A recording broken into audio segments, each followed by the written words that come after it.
क्या corona virus फिर से लौट आया है? क्या फिर से लॉकडाउन लगने वाला है? कितना खतरनाक है कोरोना का यह नया वेरिएंट और क्या है इसके सिम्टम्स? कहां और कितने मरीज कोरोना के नए वेरिएंट के सामने आए हैं, बताएंगे सारी डिटेल इस वीडियो में। नमस्कार, मैं हूं आपके साथ ममता तिवारी। आप देख रहे हैं न्यूज 18 का डिजिटल प्लेटफॉर्म। 30 जनवरी 2020 ये वो तारीख है जब भारत में कोरोना का पहला मामला सामने आया और उसके बाद क्या हुआ, सबकी जिंदगी बदल गई थी। कोरोना का वो दौर आज भी याद आता है जब सड़कें सुनसान थी, अस्पताल में हाहाकार मचा हुआ था, लॉकडाउन ने लोगों को घरों में कैद कर दिया था। कोरोना वायरस ने बहुत से लोगों को गहरे जख्म दिए हैं, लेकिन फिर धीरे धीरे जब कोरोना की वैक्सीन आई तो चीजें सामान्य होती चली गई। लेकिन क्या एक बार फिर कोरोना वापस लौट रहा है? पहले खबर आई थी कि आईपीएल में हैदराबाद टीम के बल्लेबाज ट्रेविस हेड कोरोना पॉजिटिव हो गए हैं। खेल के बाद कोरोना का असर सिनेमा जगत तक पहुंच चुका है। Big boss fame Shilpa Shirodkar corona संक्रमित हो गई है और इस बात की जानकारी उन्होंने खुद अपने सोशल मीडिया अकाउंट पर दी है और कहा है कि मेरी कोरोना टेस्ट पॉजिटिव आई है, आप सभी लोग सेफ रहें और मास्क पहनना ना भूलें। देखिए, पिछले कुछ समय से कोरोना के मामले सामने नहीं आ रहे थे, लेकिन हाल ही में सिंगापुर और हांगकांग जैसे दक्षिण पूर्व एशियाई देशों में कोविड-19 के बढ़ते मामलों ने भारत में भी चिंता बढ़ा दी है। और अगर बात करें मुंबई की, तो वहां पर अब तक 53 मामले सामने आ चुके हैं जब तक हम आपको ये वीडियो की तरह जानकारी दे रहे हैं। हालांकि ये आंकड़े बढ़े हैं, घटे हैं, इस बारे में अभी कोई स्पष्ट जानकारी आपको इस वीडियो में नहीं मिलेगी, लेकिन जो करंट के आंकड़े अभी सामने आए हैं वो आंकड़े हम आपको पेश कर रहे हैं। देखिए, हम मुंबई के सबसे पहले आंकड़े आपको बता रहे हैं जहां पर 53 मामले सामने आए हैं। ऐसे में बीएमसी ने एशिया के कुछ हिस्सों में बढ़ते मामलों के बावजूद शांति बनाए रखने और निगरानी जारी रखने का आग्रह किया है। साथ ही नागरिकों को सलाह दी है कि अगर कोविड के लक्षण दिखाई दे तो वे मेडिकल हेल्प लें। केरल, महाराष्ट्र और तमिलनाडु में फिलहाल देश में सबसे अधिक केस सामने आ चुके हैं, जिससे राज्य सरकारों की चिंताएं बढ़ गई हैं और कोरोना के बढ़ते मामलों पर स्वास्थ्य मंत्रालय की ओर से कहा गया है कि फिलहाल मामला कंट्रोल में है। हालांकि बढ़ते मामलों के मद्देनजर समीक्षा बैठक की गई है। आपको जानकारी दे दें कि दक्षिण भारत के केरल और तमिलनाडु में कोरोना के मामले पिछले कुछ दिनों में तेजी से बढ़ रहे हैं।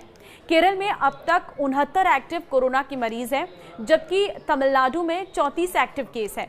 महाराष्ट्र की बात करें तो यहां पर भी आंकड़ों के मुताबिक कुल 53 एक्टिव केस हैं। महाराष्ट्र में भी स्वास्थ्य विभाग कोरोना के बढ़ते मामलों पर नजर बनाए हुए हैं। इसके अलावा कर्नाटक, गुजरात और दिल्ली में भी कोरोना के केस सामने आए हैं। दिल्ली में फिलहाल कोरोना के 3 ही एक्टिव केस सामने आए हैं। वहीं कर्नाटक और गुजरात में 8 और 6 इस तरीके के एक्टिव केसेस सामने आ चुके हैं। इसके अलावा बात हरियाणा, राजस्थान और सिक्किम की करें तो यहां पर एक एक्टिव मरीज डिटेक्ट किए गए हैं।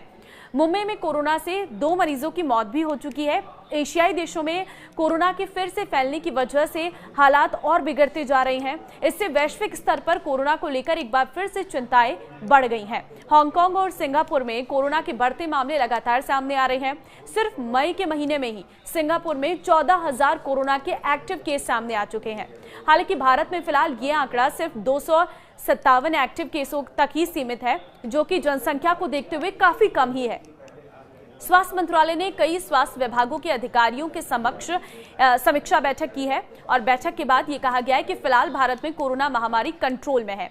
कोरोना का नया वेरिएंट, वो भी मैं आपको बताती हूँ, इसके सिम्टम्स क्या हैं और आपको किस तरीके से सावधानी बरतनी है वो भी आप जान लीजिए। देखिए, नए वेरिएंट का नाम है JN.1। देखिए, ये नाम के इस वेरिएंट की गंभीरता इतनी है कि ये काफी तेजी से एक दूसरे में फैलता है।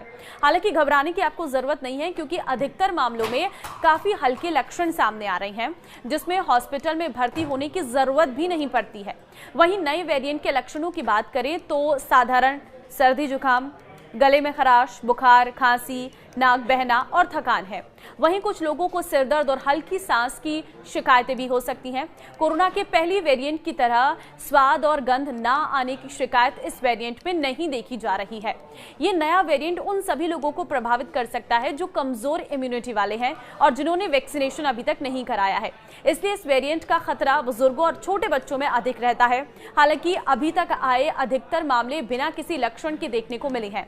देश में अधिकतर लोगों ने कोरोना से बचाव बचाव के लिए अपना वैक्सीनेशन पूरा करा लिया है, लेकिन वैक्सीनेशन कोरोना के इस नए वेरिएंट से कितना बचाव करता है, इसका जवाब ये है कि वैक्सीन लगवा चुके लोगों का संक्रमण का खतरा काफी कम है, लेकिन फिर भी सावधानी जरूर रखनी चाहिए।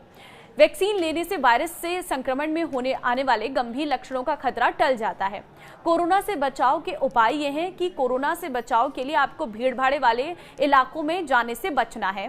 घर से बाहर निकलते समय हमेशा आपको मास्क का इस्तेमाल करना है।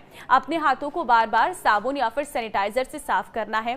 किसी भी तरह का लक्षण दिखने पर घर में रहें और डॉक्टर से आपको संपर्क करना है। अपनी इम्यूनिटी को बूस्ट करने के लिए बैलेंस डाइट लें और एक्सरसाइज जरूर करें। कमजोर इम्यूनिटी वालों को थोड़ा संभल कर रहने की जरूरत है। ऐसे लोगों को ये आसानी से अपना निशाना बना लेता है।